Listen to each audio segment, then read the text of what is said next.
Hello, lovely podcast people. So today's episode, I don't know if you read the titles, most of you, of the episode you're about to listen to, or whether it just kind of pops up on your phone and you just click start playing. Anyway, I don't normally come up with the titles beforehand, but I was just thinking about what the first thing I came up with was paper brains or ass/abs. And then because I thought that's better than qualifications versus knowledge versus appearance.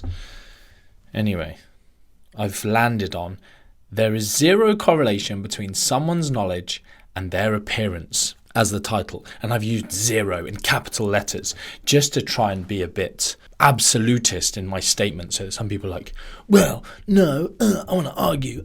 I'm going to listen to the podcast where I can't respond. So actually, in hindsight, probably not going to generate any extra engagement with that. Silly me. Anyway, I've done some posts recently, the first of which I said, and I'm careful in my wording, the way someone looks bears almost no relevance to their knowledge on a topic. And, I wrote an excellent caption, as I always do, and which people don't read. Because if they did, they would be less likely to embarrass themselves in the comments. Annoyingly, though, I reckon that probably makes my engagement worse. If you just write badly and you're loose with your words. So many people are really loose with their words. The kind of people who get good engagement, the people who get the sort of influencer types. And they get 50-50 people in the comments. 50% of people are like, yeah, you go, great stuff. The other 50% are like, this is definitely wrong, you moron. And it's just great for engagement. Maybe I should start making some I've actually seen some meme pages where they just purposefully make spelling mistakes, because then you just get loads of comments with people correcting your spelling mistakes, and it just serves the algorithm well. I need to stop proofreading. Note to self. Anyway, yeah, and it was just amazing that, a few people, the next one I said, listening to nutrition and fitness advice of someone based on how they look is FCUK-ing stupid, was that one. And then finally, application does not have a look. Because what happened when I did this thing about the way you look doesn't relate to your knowledge? People then were like, yeah, but, you'd hope that someone was applying some of what they know. But again, it's like even application doesn't have a look. And I plan to do some posts on kind of genetics to discuss this in terms of what a certain level of application looks like on one person and what it looks like on someone else using, actual science. Lots of you have enjoyed the science episode recently. I'm glad you like that. But understanding, the huge differences in the exact same protocol, an exact same kind of magnitude of stimulus on one person versus another person creates vastly different outcomes. And so, in terms of, you'd hope some of the comments, I actually made a note of a few of the comments just to, I guess, help people, because I do get it. When I say stuff like this, you have a gut reaction, and sometimes you're just too busy to actually ponder things. I spend a lot of time pondering things and, learning and looking at things from the other point of view, and I get a lot of input from people in comments and stuff. So you end up getting a better bird's eye view of different situations. So yeah, I want to just kind of speak out some of them and then just help people understand, I guess, to put it bluntly, the idiocy of their comments, so they can go, oh yeah. So actually, I'm just going to go through a load of the comments in this topic. And I guess just to say, the first point of this in my thing, the way someone looks bears almost no relevance to their knowledge on a topic. I can't fully remember why I posted that. Some part of this is because it pains me when I see brilliant practitioners and, even just people following people on Instagram, asking their advice, following their workout programs and their nutrition advice based on how they look, and not asking any questions of that person's knowledge, any factual not asking for any facts, of just blindly following it, and just based on how they look. And also on the flip side, the kind of imposter syndrome that I see in many, many good practitioners, that they personally don't feel like they look the right way to be able to help people. And I'm, forever doing mentoring stuff around this, because I'll start with this. I feel like I made a little note somewhere on this, but no, I definitely did actually. Yeah, here we go. However, some will resonate with one look and others won't. And that's a helpful thing for some of you. I know loads and loads of people who listen to the podcast are practitioners who've, of all sorts. And I get it. People are like, I'm not, someone commented on a post just today, and it was like, as a thick practitioner, I think it was like THICC, thick practitioner, I thank you for this. And can you hear that plane? Lots of planes flying over here. And yeah, it's one of these things that for some people, there'll be an element of they'll resonate with you more. I've often said this, people judge me by how I look, and they might think I'm less caring. They might think I'm arrogant. They might, literally another comment recently was like, I just thought you were this cocky, arrogant, blah, blah, blah, blah, blah. Now I think you're humorous and super informational and I love your stuff and I'll be rubbing my love button. She actually did write that about, the love button on Instagram Lives. Anyway, that was funny. So, yeah, she was like, you've turned me. And so from this, it's like people judge me for that. So therefore, they might not resonate with me. So even in my social media, people are like, they just, they might find me too abrasive. People have said that, find me abrasive. More often than not, I guess it's because they judge the book by its cover.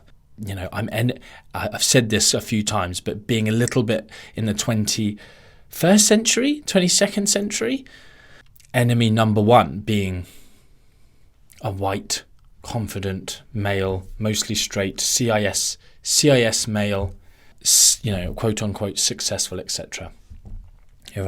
You sort of everything's bad, everything's your fault. Woe is me.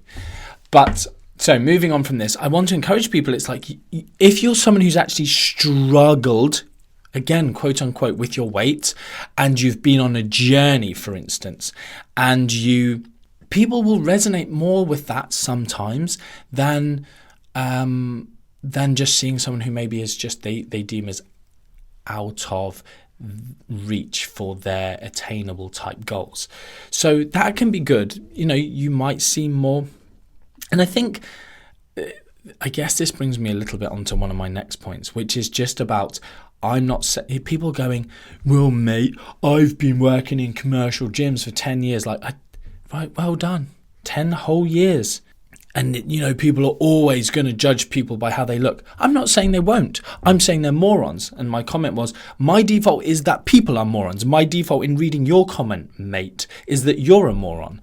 I'm not saying it doesn't exist. I'm just trying to be part of the positive thing of trying to remind people that judging people based on how they look, their knowledge, how much they can help you in your journey is idiotic. And because when people do this, they end up being misled. So I'm not saying that also people shouldn't care about their image or shouldn't try and walk the walk a bit, because people unfortunately do pick somewhat based on your image. But you also shouldn't worry. Just be you. But, just thinking that, okay, how you display yourself, like little things matter. Some people might resonate with you if you just dress really casually. Some people, dressing a bit smarter. It's just important to think that people do judge based on looks. So you make some effort, but don't let it consume your thoughts. I'm always saying just be unapologetically you. The amount of kind of Mickey taking that I get out of wearing cardigans, but it's mostly just friendly Mickey taking. But I'm just like, it's just me. And then now people are like, oh no, I think it's really cool. It's like your look. I just don't like jumpers. I like cardigans. I love cardigans. Even if I don't like hoodies that are just hoodies, I have to have a zip at the front. Every time a clothing company's like, can we send you a hoodie? I'm like, it doesn't have a zip down the front. I either like buttons or zips. I don't like jumpers. It messes up my hair, if I'm totally honest. So, yeah. So, people are fickle. So there is that element. I'm not saying that people won't pick XYZ. I'm not saying that the most famous people on Instagram might look a certain way. Like, that's a thing. But I don't want the little guy to be choosing people based on the way they look and being misled. Because in the world of Photoshop, performance-enhancing drugs, filters, plastic surgery, or I guess there's other types of surgery now. Like, what other types of surgery are there? Just everything. Labiaplasty. Why did that come into my head? Anyway, obviously that's not on Instagram. But, other stuff. Implants, I guess, is what I'm getting at. Bum implants. And then someone selling you a glute training guide. But anyway, all these things, lighting, filters, angles, like, in an age where people can just completely mislead you, judging someone how they look is utterly ridiculous. I just did what was it? Like an Instagram reel. I trained abs for the first time in 5-6+ years. Obviously, I have relatively prominent abdominals. I don't particularly know anything very interesting about abdominal training, but looking at me, and I said, buy my ab training guy, MacDominals TM, for $999. But this is what I'm getting at, is like, you judge based on this. But people always want to argue. They always want to argue the toss of it in terms of, well, one of the things was, well, I wouldn't take financial advice from a financial advisor who is broke, which is just a moronic thing to say. Because we've got this situation of, one, let's just say the first thing, there's no genetics involved in financial advice particularly. So we're talking about the human body here. We're talking about predetermined situations based on genetics. I specifically said this, like that I've kind of said about Photoshop and filters and drugs and all this stuff. But also one of my main points was genetics. Someone can put in the exact same amount of effort as someone else and have a completely different outcome. I want to talk more about this in the genetics episode, in terms of how people respond to a diet, how people respond to overfeeding, the amount of effort. They should probably eat well, and they should probably have some application. And if they call themselves a nutritionist, then. But this was the point. That application doesn't have a look. You don't know how fit someone is, how healthy someone is, based on looking at them. It's just not possible. And this is what people forget. So I forgot what I was saying there. Yeah, no, I didn't. No, I haven't. The financial advisor thing. So genetics, fine. That's a huge thing. So this, they're broke. Well, just on that front, okay, if a financial advisor is broke, like, what if that financial advisor had got a gambling problem and they were amazing? Like, they had made millions and millions and millions of quid, millions of pounds, loads of money, and they had lost it all gambling. The gambling is irrelevant, really, in the grand scheme of things. They had knowledge to get loads of money to gamble, to then lose, then they got addicted to the gambling. That's a separate issue. You're just looking at the look, the outcome, rather than one, results, but also the methods employed, proof of concept, etc. Which someone said to me, I copy and pasted it right down the bottom here, like, okay, I get it, I understand, but what if, how does someone who is new to the world of being coached know who to trust, if not based on looks? I'm just looking for a way to bridge the gap to get new folks pointed in the right direction and not wasting their time, effort and money on social media icons because they look good. I haven't replied to that person yet. Maybe I'll go and comment and say, point them this way. Like, there's an unfortunate degree of, it depends here. And because one thing you'd go is, okay, we look at results. We look at what results that coach can get. Now, unfortunately, you get people in this industry, and I know, specific people who, it's more in people who are competing and prep coaching and this kind of stuff. But do your research, do a little Google. It's all there. Of people like new, and it's often with female athletes, unfortunately, just being put on high amounts of drugs, fat burning pharmaceutical drugs that will screw you up, can do you serious harm, and then steroids or steroidal-like substances at quite high doses.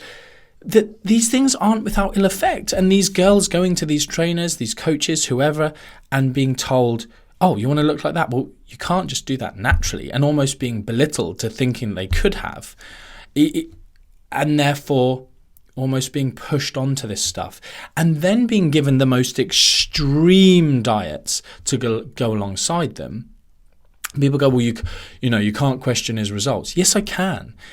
They are unethical results, and they are damaging people. Then I want to see what's happened to that person's now got an eating disorder because then that person ended up in hospital. It's not good. So looking at results, important, yeah, that's great. But really, you need to look at the processes that are being involved. You need to look at if it's available, or this is why reviews online are fantastic. I did have a friend actually who wanted to create TripAdvisor for coaches, practitioners. I don't know if he's still thinking of doing that. But again, where you could kind of give someone a rating and those kind of results. If you take someone like the Body Coach, for instance, and, I'm trying to remember, was it 3%? 3% of people, I'm trying to remember the exact statistics now. I know it was far less than 10% of people who bought the plan ever made it through, the original 197 or whatever it was pound plan. Insane, failure rates. But even if you get, because he was such high volume, if 500,000 people bought that plan, I think their turnover in that year was something like £64 million. That many people do the plan. You get 1,000 people even who just get good results, and you can just plaster them everywhere on the internet and go, look how good it is. Whereas if you go, 97% of people fail this plan, it's not going to sell. So it is difficult. And this is why just doing at least a little bit of research around what are different people doing, asking people, seeing if they've got testimonials. This is one of our things with Mac Nutrition Uni. We, on our student page, we put their name. We're going to have where we can put their Instagram handle, so people can go and say, is that really your testimonial? You said some really amazing things about the course. You're a nutritionist, you're a dietitian, you're a doctor, you're a whoever, and you've said that, better than your degree, better than your master's. Is that true? Did you really say that? Where did you study? So that people can go, oh, geez, these aren't just made up testimonials from Fiverr.com. These are real people. So it is tricky. It is tricky. But it's about really just doing some due diligence. But more than anything, just trying to get out of your head, whether you're a general public person or you're a practitioner, that just appearance is irrelevant in these things. So yeah, I'll point you out that way. I know it's not a great answer, but it's just take that out of the equation, and then everything else that you might think to look at. Results. Yes, look at some of those results. Look at the process, like I said. Look at reviews. Look at all these different things. But yeah, the financial advisor thing, it's this case of, well, genetics, there's a genetic component. It's not just that. Likewise, is that person still much more knowledgeable than you? And but they just lost all of their money. And this is what brings it back to situational. If a coach has been pregnant and put some body fat on, and they're like this amazing body comp specialist, and prep coach is like, well, you don't look particularly lean. It's like, well, I've just been pregnant. I've been growing a human. Of course I don't. Don't judge based on appearance. The other huge one is just that just undermines it. So ridiculous. The idea that having knowledge, like professional coaches, are not necessarily looking a certain way. The unfortunate thing is lots of stuff in the fitness industry is about aesthetics. It's either gaining muscle or it's about losing body fat. But you can put it, with everything. It's like in terms of strength. You can be an amazing strength coach and not be that strong. You don't have to be the strongest. The strongest guy isn't the most knowledgeable guy, because again, it comes down to a huge genetic component, but then also an application. Have I put the time and effort in to get that unbelievably strong? No, because it's not. My job is coaching people to be that strong, because I'm a strength coach. And I have a family, and I have a business to run, and blah, blah, blah, and I coach professional athletes who are the strong people, whose job it is to be strong. So, yeah, it undermines all of this idea that, you have to be applying it. What if I go, I'm going to compete in strongman. So I want to put on size, I want to be heavier. I just want, to be heavy, not necessarily purely increasing muscle mass. And so I gain some body fat because I might deem that to be useful for the sport and what I'm doing. And then people look at me and go, how you don't know much about nutrition? Why? Because I've got more body fat? Well, that's not that. You need the will to want to apply that knowledge to achieve XYZ goal. What if someone doesn't want to have big muscles? But they're super lean, but they don't have big muscles because they like rock climbing. They like being light and super lean and strong, etc. So they don't want to just add unnecessary muscle weight. So, this whole idea that appearance has anything to do with it. One of the best comments that I did like, because it actually, where is it? Oh, I'm not going to be able to find it now. Silly me. I should have highlighted it because I knew I liked it. I'll see if I can find it as I go through. It essentially was saying you'd think that probably someone who was a trainer, strength coach, personal trainer, would do some training. And you'd think that someone who's a nutritionist or a nutrition practitioner would have a better diet than the average person. I could, and then he said, but obviously that doesn't then lead to a look. And I was like, yeah, fantastic. If we forget the end point of what someone looks like because of those habits, great. Because that's also what we go when people are being judgmental and they're like, oh, you're unhealthy. You need to get off the couch. One absolute gimp of a woman who is what was she? Public health something or other, parliamentary member for the something childhood obesity something. She just left a disgusting comment about, you shouldn't, if you're going to lead people, you shouldn't look like a flight of stairs is going to kill you.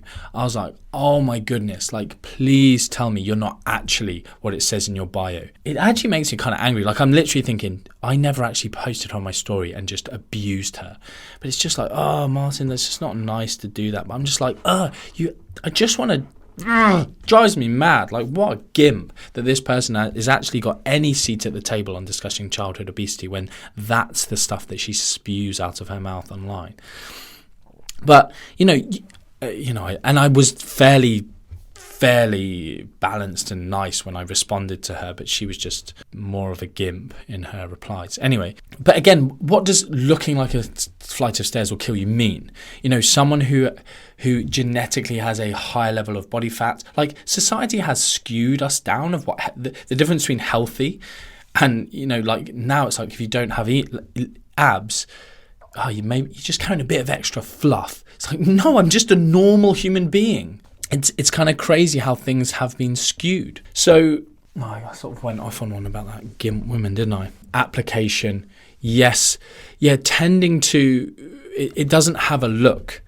And therefore, yes, I do think probably someone who, there's a need for more than just theoretical knowledge. So that was when I was talking about the title of paper, brains, or ass/abs.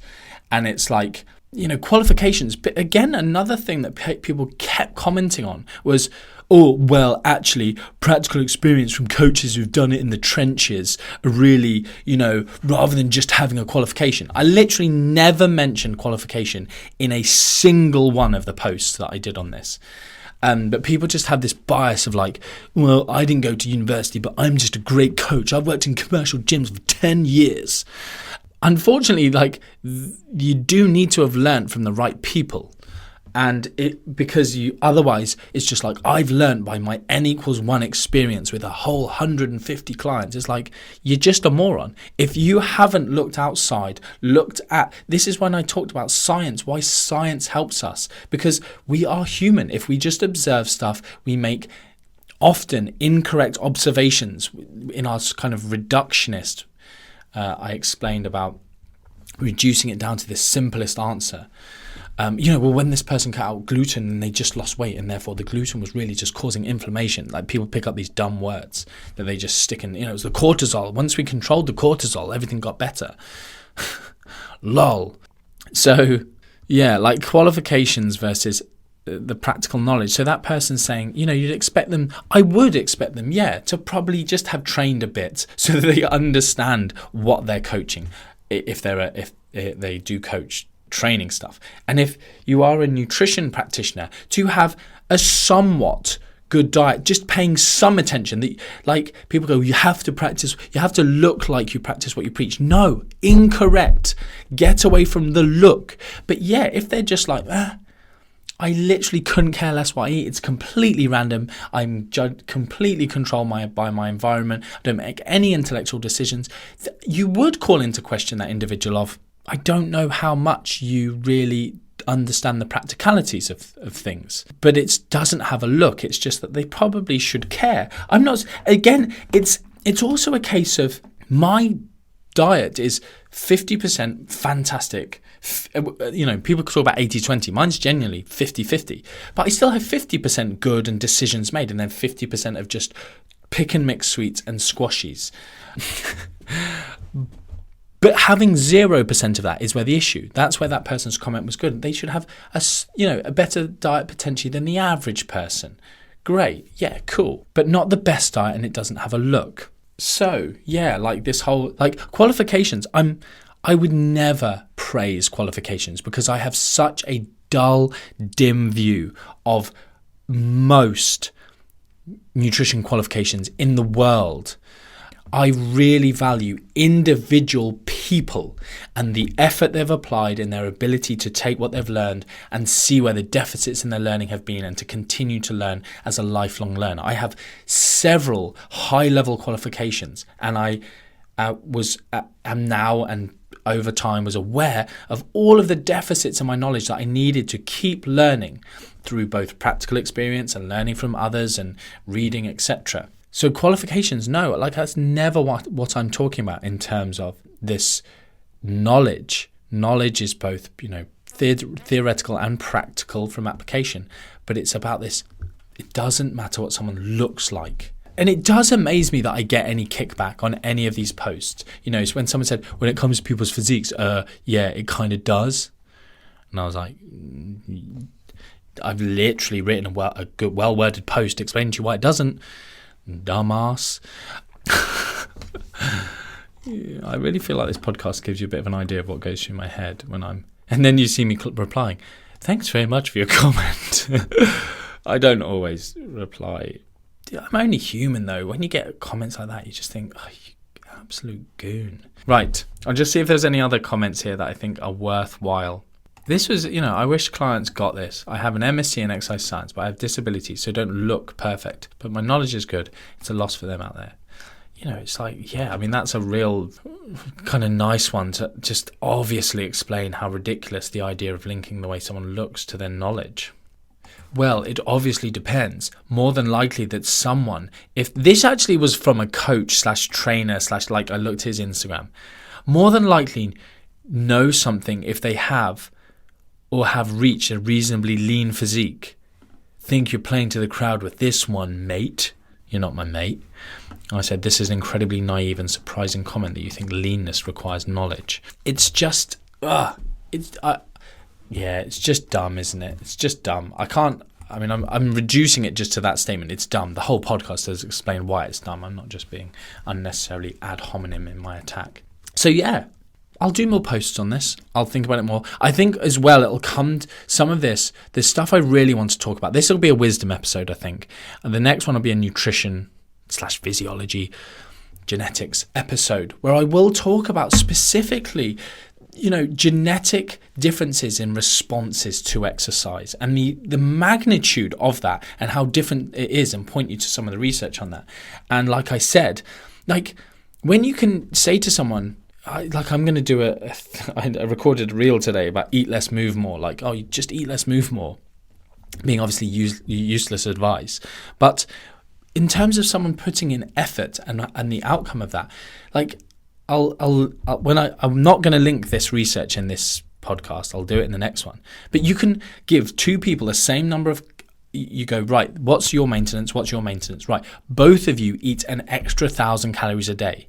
And the difference between those people and what happens is wildly different. There's multiple different studies on this, and it's very interesting. Like, for instance, in terms of NEAT, like the upregulation in NEAT due to overfeeding. So someone like me who doesn't put on weight easily, and there are much more extreme versions than I, you give them an extra 1,000 calories. And some people get fat and move less, get fatter and move less. And some people move loads more and gain lean body mass, gain muscle from those extra calories.